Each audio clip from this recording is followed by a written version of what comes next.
Salut la Bulls Nation, bienvenue sur French Bulls TV. Ça fait un petit moment qu'on ne s'était pas parlé, mais en même temps, si je fais une vidéo maintenant, c'est pas anodin non plus parce que en fait, dimanche, il y a un événement qui a de grandes chances d'être assez anodin au final, mais quand même, ça peut éventuellement bouger, changer. C'est la loterie. Dimanche, 21h horaire français, c'est la loterie pour décider l'ordre des 14 premiers choix de la draft. Actuellement, on est 11e. Et il faut reconnaître que il y a quand même très très peu de chances que ça bouge. Je vais vous donner les pourcentages pour chaque poste où on peut bouger. Euh, il faut savoir déjà on a 77,6% de chances, donc plus des 3 quarts de nos chances, de rester 11e, de ne pas bouger. Okay, on ne peut pas être entre 5 et 10. On ne peut pas. C'est soit on reste 11e, soit on descend, 12e, 13e, 14e, avec certains pourcentages, soit on monte direct dans le top 4. Donc pour chaque poste, ça donne 11e place qu'on a actuellement, ça fait 77,6%. On a plus de chances de descendre en 12e spot, à savoir 12,6%, que de monter dans le top 4, je vais y revenir. On a 0,4% de chance d'avoir le pic 13. On a moins de 0,01% d'avoir le pic 14, on ne sait jamais. On a 9,4% de monter dans le top 4 et on a 2% de chance d'avoir le premier pic. Donc on saura ça dimanche. Ça peut éventuellement modifier beaucoup de choses dans nos projets futurs pour cet été et on va parler aussi pas mal de ça dans la suite de la vidéo. Donc on va attendre de voir ce qui va se passer dimanche, sachant que c'est Julian Phillips qui va représenter les Bulls à cette loterie, où soit il va rien se passer, on va rester 11e, comme il y a de grandes chances que ça arrive, soit on monte direct top 4. On peut se rappeler éventuellement de cette fameuse draft de Derrick Rose où on avait 1,7% de chance de récupérer le premier pick et on l'a obtenu. Là, il y a quand même assez peu de chances que ça se passe comme ça. On sait très bien que à l'époque, c'était peut-être un petit peu aussi fait exprès, le gars de Chicago. Là, il n'y a pas un mec de Chicago qui a annoncé premier pick de draft et la draft s'annonce pas non plus particulièrement affolante par rapport aux années, par rapport à l'an dernier ou autre. Donc voilà. Sachant aussi que la draft en elle-même va se dérouler sur 2 jours à partir de maintenant, le 26 et le 27 juin. Donc le premier tour le 26 et le deuxième tour le 27. Et entre-temps, donc, il y aura des négociations entre les GM pour des trades, etc. Donc voilà, ça c'est la partie loterie, draft, et une fois que la loterie sera passée, on aura le temps de un peu plus se pencher sur la draft, qu'est-ce qu'on fait de notre pick, qui on essaie de récupérer avec. Ce qui va être important là aussi, et qu'il faut développer, parce qu'il faut bien comprendre un peu comment ça fonctionne, c'est tout ce qui est les salary cap, les montants, les exceptions, essayer un peu comprendre, parce que c'est vrai que c'est jamais très très évident, et chaque année j'essaie d'expliquer en vidéo comment ça se déroule un petit peu, donc j'essaie d'être le plus clair possible. C'est pas toujours très évident, même quand tu lis les règlements euh, sur le site de la NBA, c'est pas forcément toujours très compréhensible, donc je vais essayer de simplifier au maximum. Donc le salary cap est limité, est cette année annoncé à 141 millions de dollars. Voilà, je vais donner les chiffres. 141 millions de dollars, c'est le salary cap. Ok. La luxury tax, c'est-à-dire le montant à partir duquel tu payes la taxe, est à 172 millions de dollars. Donc si tu es entre 141 et 72 et 172, tu ne payes pas la taxe. Si tu vas au-dessus de 172, tu payes la taxe. Et ensuite, il y a des plafonds, ce qu'ils appellent des first apron, second apron. Donc le premier plafond, le deuxième plafond. C'est-à-dire que donc tu es au-dessus de 172, tu payes la taxe. Si tu vas au-dessus de 179, c'est le premier plafond et tu es encore plus taxé. Et si tu dépasses le deuxième plafond qui lui est fixé à 190 millions, tu es encore plus taxé, plus durement, des plus gros pourcentages, etc. Mais bon, nous ça ne nous concerne pas vraiment parce qu'on est les Bulls, on ne veut pas payer la taxe, on l'a payé une fois dans notre histoire et le père Reinsdorf, il n'a aucune envie de payer cette taxe. Donc, pour le salary cap, qui est donc à 141 millions. À l'heure actuelle, on a 129 956 824 dollars engagés pour la saison 2024-25.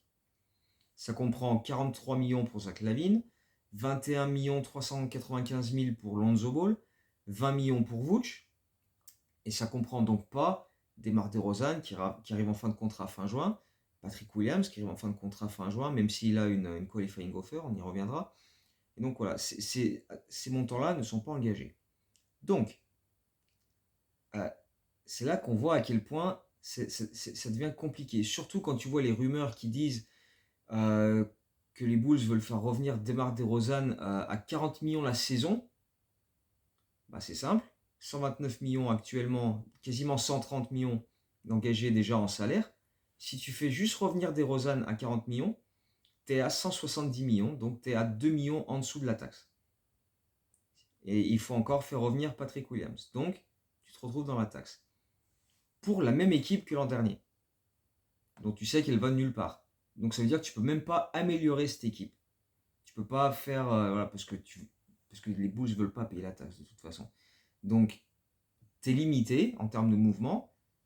Et si tu fais juste revenir les mecs de l'an dernier, sans oublier Drummond, Javonte Green, etc., tu payes déjà la taxe. Pour une équipe qui, même si Patrick Williams joue toute la saison et passe un haut niveau, même si Lonzo Ball revient et reprend un haut niveau, tu te demandes où cette équipe va aller, quoi. Pas franchement plus loin que ce qu'on a vu depuis 2 ans. On le voit bien que cette équipe, avec son inconstance, etc., et sa manière de jouer très, très, très compliquée, il y a beaucoup trop de limites. Donc les Bulls ne veulent pas payer la taxe pour ça, ce que je peux comprendre, c'est normal. Donc, c'est dans une situation extrêmement compliquée. Ce qu'on n'arrête pas de dire depuis des mois et des mois, que cet été, ça va être extrêmement compliqué de rendre cette équipe plus compétitive. Parce que tu n'as aucune marge de manœuvre. Même si tu trouves preneur pour Zach LaVine, par exemple, tu arrives à le trader. Tu vas récupérer des joueurs en retour, avec des salaires plus ou moins équivalents, parce qu'il faut matcher à peu près.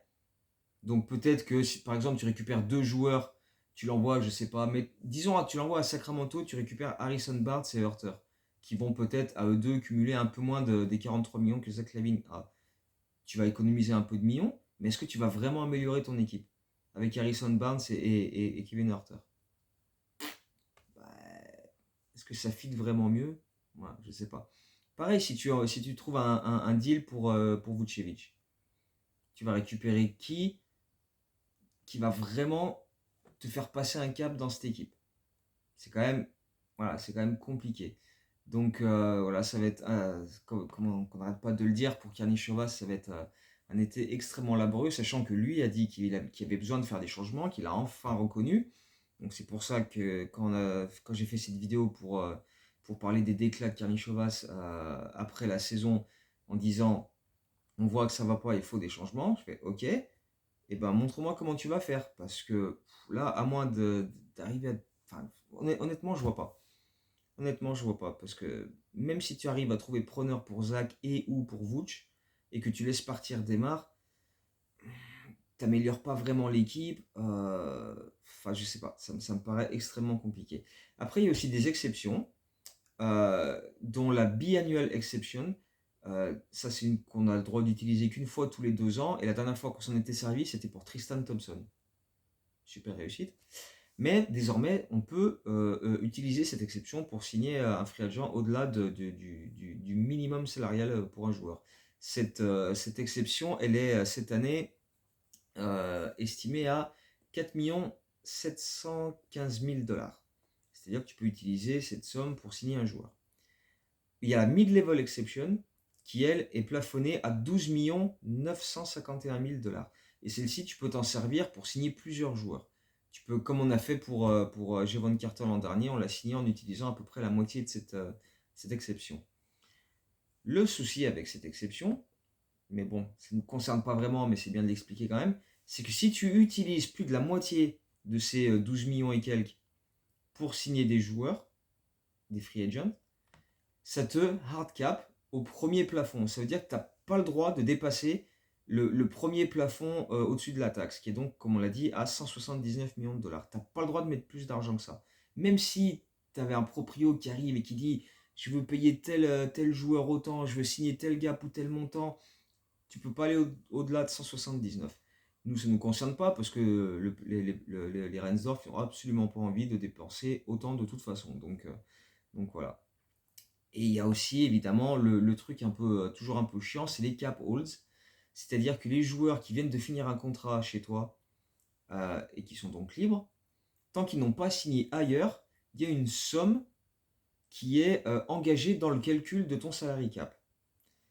Et tant qu'ils n'ont pas signé, que ce soit pour revenir dans ton équipe ou ailleurs, même pas forcément en NBA, mais en Euroleague ou ailleurs, tu vois, et ben cette somme reste prise en compte dans le compte de tes salary cap. Sauf si tu décides de renoncer au droit sur ce joueur. Et à ce moment-là, il devient totalement libre et il fait ce qu'il veut.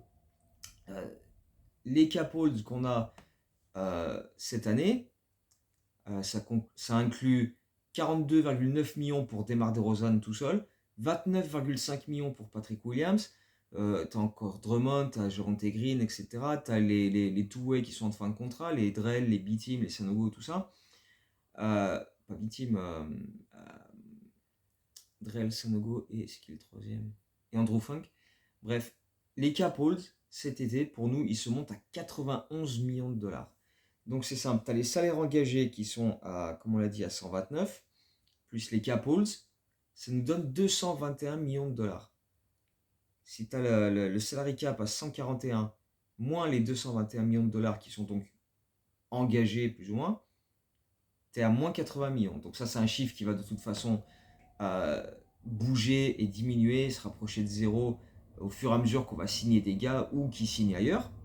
Mais voilà, ça reste emmerdant parce que ça t'empêche d'utiliser certaines exceptions tant que c'est pas fait.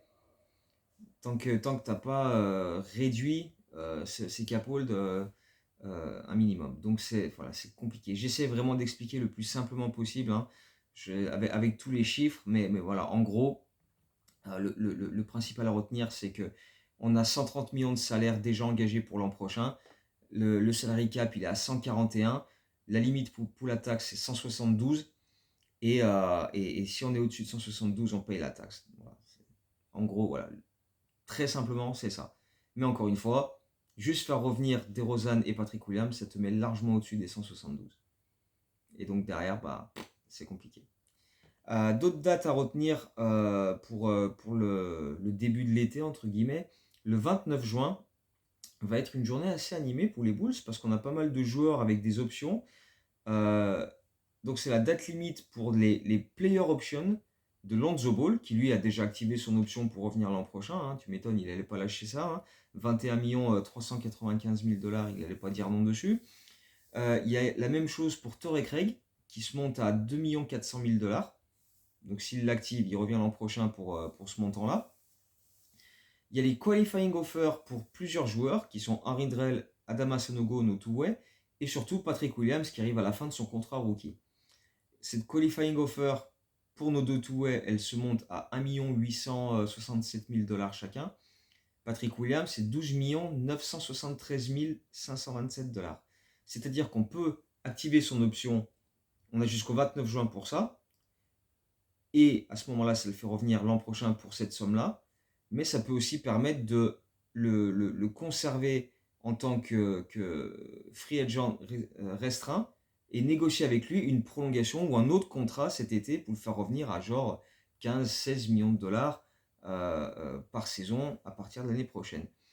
Sachant que si au 29 juin, on n'a pas activé ces qualifying offers, ces joueurs-là passent de agents libres restrictifs, c'est-à-dire qu'on a la priorité pour discuter avec eux pour négocier leur prochain contrat, ils passent de ça à agents libres non restrictifs, c'est-à-dire qu'ils sont totalement libres, ils peuvent aller discuter avec n'importe quelle autre équipe et les Bulls n'ont plus aucun contrôle sur ces joueurs-là. Les joueurs peuvent se barrer et signer où ils veulent. Alors que s'ils sont restrictifs, ils peuvent aller voir d'autres équipes, mais à ce moment-là, une autre équipe fait une offre et on a la possibilité de matcher. Mais si tu laisses Patrick Williams aller voir à droite à gauche et qui revient avec une équipe qui dit tiens, une équipe m'offre 25 millions par saison. Est-ce que tu fais revenir Patrick Williams pour ça? Est-ce que tu as les moyens déjà de le faire revenir pour ça? Donc voilà, c'est un petit peu le piège. Donc il faut activer sa qualifying offer et je pense que c'est ce que les Bulls vont faire pour avoir un peu plus la main sur les négociations à ce moment-là, quoi. Donc c'est toujours un petit peu compliqué tout ça. Donc ça c'est le 29 juin. Donc pour P-Will, pour Lonzo c'est déjà fait, pour Torrey Craig, pour Phillips aussi on a une team option. Donc c'est une option d'équipe qu'on peut activer pour lui qui est à 2,5 millions pareil, un petit peu plus ou moins le même montant que Torrey Craig. Torrey Craig c'est 2,8 millions et quelques. Donc on va voir comment ça va se passer. Et le lendemain, le 30 juin, c'est le début officiel, enfin c'est le début de la free agency. Mais les mouvements qui sont annoncés à partir de là, donc quand Woj et Cham sur Twitter disent un tel, telle équipe, trad machin, c'est un telle équipe, c'est machin, ils peuvent être annoncés à partir du 30 juin, mais ça devient officiel dans les règlements de la Ligue à partir du 6 juillet. Donc voilà. Et ce même 30 juin, le contrat d'Alex Caruso, qu'il avait signé quand il est arrivé chez nous, devient totalement garanti pour la saison 2024-25 parce que jusqu'ici, il n'y a que 3 millions qui sont garantis jusqu'au 30 juin sur son contrat de la saison prochaine. Si au 30 juin, il est encore là, ce qui devrait être le cas à moins qu'on le trade le soir de la draft, on ne sait jamais, son contrat devient totalement garanti et il va toucher 9 890 000. Ce qui est le montant de son contrat pour l'an prochain. C'est juste qu'à l'heure actuelle, il n'y a que 3 millions de ce contrat qui est garanti. Il faut savoir aussi pour Caruso, qui a remporté il y a quelques jours le Hustle Award. Alors, je ne savais même pas que ça existait, mais enfin, c'est une récompense pour dire, bon, bah, tiens, de toute façon, il y a 50 000 récompenses maintenant, donc voilà, tiens, en voilà une pour toi. On va attendre de voir s'il va être dans les All Defensive First Team, comme l'an dernier. Il mérite quand même, parce qu'après, avec sa saison extraordinaire défensivement. Mais ce qu'il faut savoir pour Caruso, c'est qu'il est éligible à partir du 6 juillet à signer une prolongation de contrat à hauteur maximum de 78,8 millions de dollars sur 4 ans. Pareil, est-ce que les Bulls vont avoir l'argent pour ça? Est-ce que les Bulls vont pouvoir faire ça? Est-ce que d'ici là, il sera tradé ailleurs? Sachant que on ne peut trader notre pick de draft cette année, si on décide de le trader, que le jour de la draft. On ne peut pas le trader avant. Donc, voilà. Ça aussi, c'est une indication. La veille, c'est peut-être pas trop la peine de scruter. Est-ce qu'on va mettre un truc coup de main? Le jour de la draft, par contre, le 26 juin, là, il devrait peut-être y avoir quelque chose. Si en tout cas, on décide de faire un move avec ce pick, ce sera ce jour-là. Donc, on va voir comment ça va se dérouler. Donc, j'espère vraiment que j'ai été le plus clair possible. S'il y a des trucs que vous n'avez pas forcément bien compris, vous me dites en commentaire et j'essaie de réexpliquer, parce que peut-être qu'à l'écrit ça passe un petit peu mieux, surtout avec les chiffres, histoire de tout retenir, parfois c'est pas toujours évident. Vous me dites, et puis de toute façon je sais pas trop quand va être la prochaine vidéo, à moins que on finisse à la loterie dimanche avec un pic dans le top 4. À ce moment-là, il y aura toujours le moyen de refaire une vidéo pour fêter ça et élaborer un peu sur quelle cible on va chercher à la draft et qu'est-ce qu'on va faire de ce pick, parce qu'on va peut-être l'utiliser comme monnaie d'échange pour mettre dans un trade et récupérer un peu de meilleurs assets. On verra. Mais de toute façon, d'ici la draft, on fera quelques vidéos pour parler de potentielles cibles. Probablement en pick 11. Donc voilà, d'ici là, portez-vous bien, profitez bien de l'été, pas encore, mais ça approche. En tout cas, du repos pour nous, même si les playoffs continuent de battre leur plein pour les autres équipes. Et puis, on se retrouve très très bientôt. Ciao, Go Bulls.